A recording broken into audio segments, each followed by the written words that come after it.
Chapter 8. 8 Worldly Dharmas. We might feel that somehow we should try to eradicate these feelings of pleasure and pain, loss and gain, praise and blame, fame and disgrace. A more practical approach would be to get to know them, see how they hook us, see how they color our perception of reality, see how they aren't all that solid. Then the 8 worldly dharmas become the means for growing wiser as well as kinder and more content. One of the classic Buddhist teachings on hope and fear concerns what are known as the 8 worldly dharmas. These are 4 pairs of opposites, 4 things that we like and become attached to, and 4 things that we don't like and try to avoid. The basic message is that when we are caught up in the 8 worldly dharmas, we suffer. First, we like pleasure. We are attached to it. Conversely, we don't like pain. Second, we like and are attached to praise. We try to avoid criticism and blame. Third, we like and are attached to fame. We dislike and try to avoid disgrace. Finally, we are attached to gain, to getting what we want. We don't like losing what we have. According to this very simple teaching, becoming immersed in these 4 pairs of opposite, pleasure and pain, loss, gain, fame and disgrace, and praise and blame, is what keeps us stuck in the pain of samsara. Whenever we're feeling good, our thoughts are usually about things we like: praise, gain, pleasure, and fame. When we're feeling uncomfortable and irritable and fed up, our thoughts and emotions are probably revolving around something like pain, loss, disgrace, or blame. Let's take praise and blame. Someone walks up to us and says, "You're old." If it just so happens that we might be old, we feel really good. We feel as if we've just been praised. That gives us enormous pleasure and a sense of gain and fame. But suppose we have been obsessing all year about getting rid of wrinkles and firming up our jawline. When someone says you're old, we feel insulted. We've just been blamed, and what we feel is corresponding sense of pain.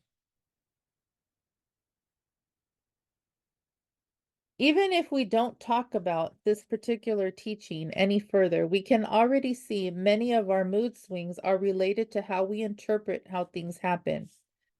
If we look closely at our mood swings, we'll notice that something always sets them off. We carry around a subjective reality that is continually triggering our emotional reactions. Someone says, "You are old," and we enter into a particular state of mind, either happy or sad, delighted or angry. For someone else, the same experience might be completely neutral. Words are spoken, letters are received, phone calls are made, food is eaten, things appear or don't appear. We wake up in the morning, we open our eyes, and events happen all day long until we go to sleep. A lot is happening in our sleep too. All night long, we encounter the people and events of our dreams.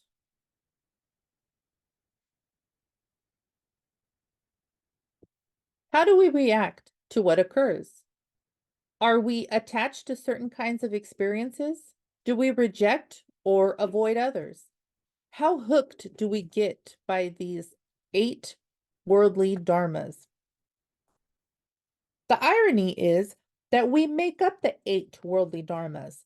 We make them up in reaction to what happens to us in this world. They are nothing concrete in themselves. Even more strange is that we are not all that solid either. We have a concept of ourselves that we reconstruct moment by moment and reflexively try to protect. But this concept that we are protecting is questionable. It's all much ado about nothing, like pushing and pulling a vanishing illusion. We might feel that somehow We should try to eradicate these feelings of pleasure and pain, loss and gain, praise and blame, fame and disgrace. A more practical approach would be to get to know them, see how they hook us, see how they color our perception of reality, see how they aren't all that solid. Then the 8 worldly dharmas become the means for growing wiser, as well as kinder and more content. To begin with, in meditation, we can notice how emotions and moods are connected with having lost or gained something, having been praised or blamed, and so forth. We can notice how what begins as a simple thought, a simple quality of energy, quickly blossoms into full-blown pleasure or pain. We have to have a certain amount of fearlessness, of course, because we like it all to come out on the pleasure, praise, fame, gain side. We like to ensure that everything will come out in our favor. But when we really look, we're going to see that we have no control over what occurs at all. We have all kinds of mood swings and emotional reactions. They just come and go endlessly. Sometimes we're going to find ourselves completely caught up in a drama. We're going to be just as angry as if someone had just walked into the room and slapped us in the face. Then it might occur to us, wait a minute, what's going on here? We look into it and are able to see that out of nowhere, we feel that we have lost something or been insulted. Where this thought came from, we don't know. But here we are, hooked again by the 8 worldly dharmas. Right then, we can feel that energy. Do our best to let the thoughts dissolve and give ourselves a break. Beyond all that fuss and bother is a big sky. Right there in the middle of the tempest, we can drop it and relax. Or we might be completely caught up in the delightful, pleasurable fantasy. We look into it and see that out of nowhere, we feel we have gained something, won something, been praised for something. What pops up in and out of our control, what pops up is out of our control, totally unpredictable, like the images in a dream. But up it comes, and we're hooked again by the 8 worldly dharmas. The human race is so predictable. A tiny thought arises, then escalates, and before we know it, what hits us? We're caught up in the hope and fear. In the 8th century, a remarkable man introduced Buddhism into Tibet. His name was Padmasambhava, the lotus born. He is also called Guru Rinpoche. The legend is that he simply appeared one morning sitting on a lotus in the middle of a lake. It is said that this unusual child was born completely awake, knowing from the very first moment that phenomena, both outer and inner, have no reality at all. But he didn't know how everyday things functioned in the world. He was a very inquisitive boy. He found out on the first day that because of his radiance and beauty, everyone was attracted to him. He saw too that when he was joyful and playful, people were happy and showered him with praise. The king of the country was so taken with the child that he took Guru Rinpoche to live in the palace and treated him like a son. Then one day the boy went up to play on the rooftop of the palace, taking with him the king's ritual instruments, a bell and a metal scepter called a vajra. Completely delighted, he danced around on the rooftop, ringing the bell and spinning the vajra. Then, with great curiosity, he tossed them into space. They fell to the street below, landing on the heads of 2 passerbyers and killing them instantly. The people of the country were so outraged that they demanded that the king exile Guru Rinpoche. That very day, without any baggage or food, he was sent off into the wilderness alone. The inquisitive child had learned a powerful lesson about the workings of the world. The story goes that the brief but vivid encounter with praise and blame was all he needed to figure out the everyday operations of samsara. From then on, he abandoned hope and fear and worked joyfully to awaken others. We can also use our lives this way. We can explore these familiar pairs of opposites in everything we do. Instead of automatically falling into habitual patterns, we can begin to notice how we react when someone praises us. When someone blames us, how do we react? When we've lost something, how do we react? When we feel we've gained something, how do we react? When we feel pleasure or pain, it is as simple as that. Do we just feel pleasure or pain? Or is there a whole libretto that goes along with it? When we become inquisitive about these things, look into them, see who we are and what we do with the curiosity of the young child. What might seem like a problem becomes a source of wisdom. What might seem as a problem becomes a source of wisdom.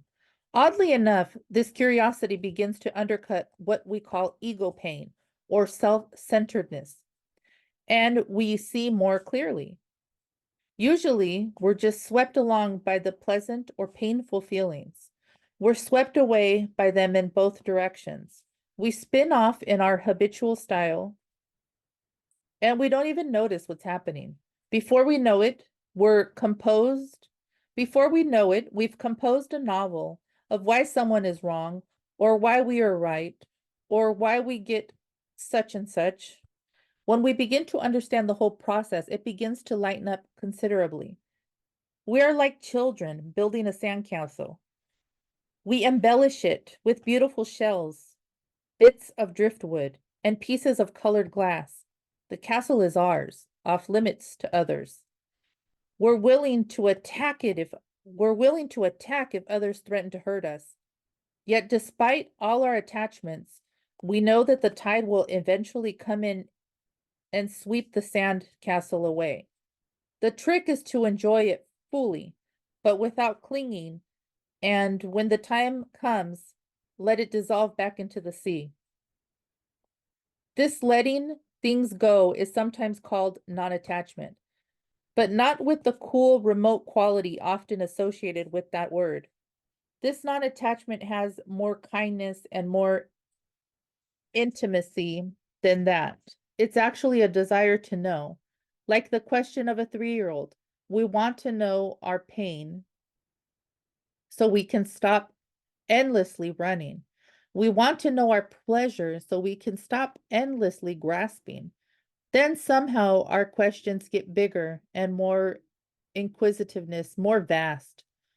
We want to know about loss so that we might understand other people when their lives are falling apart. We want to know about gain so we might understand other people when they are delighted or when they are arrogant and puffed up and carried away.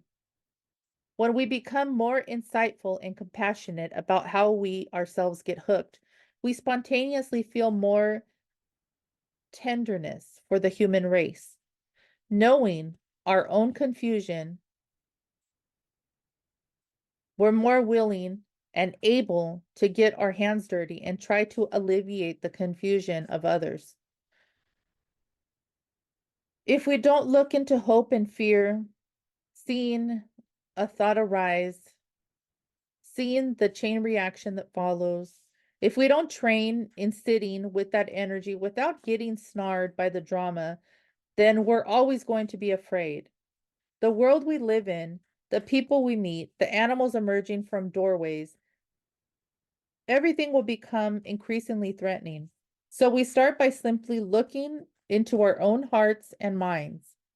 Probably we start looking because we feel inadequate or in pain and want to clean up our act. But gradually our practice evolves. We start understanding that just like us, other people also keep getting hooked by hope and fear. Everywhere we go, we see the misery that comes from buying into the 8 worldly dharmas. It's also pretty obvious that people need help and that there's no way to benefit anybody unless we start with ourselves. Our motivation for practicing begins to change. and we desire to become tamed and reasonable for the sake of other people. We still want to see how the mind works and how we get seduced by samsara, but it's not just for ourselves. It's for our companions, our children, our bosses. It's for the whole human dilemma.